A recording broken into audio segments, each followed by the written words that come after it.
For today's learning work, you're going to go to today's folder, which is Thursday, 3/25, and open it up. And in there, you will find your assignment for your Great Depression Review Guide. You are going to open up the assignment, and when you do, you will see that the document is attached right to the assignment. Once you open up this document, this graphic organizer called Great Depression Test Review.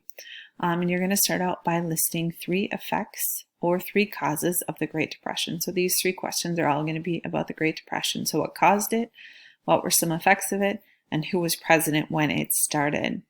Then you're going to jump down to the New Deals, and you're going to talk about how the role of government changed because of the New Deals, who was president at this time, and then you're going to identify 3 New Deals and describe how they helped people or the economy.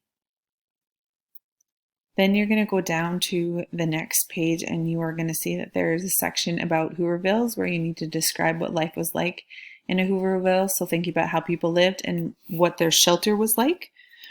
Then you're going to briefly describe what the Dust Bowl was, who it affected, and how it affected them. And this is the work you need to complete for class on Friday. I will be giving you a little bit of time in class today to work on it with partners as well.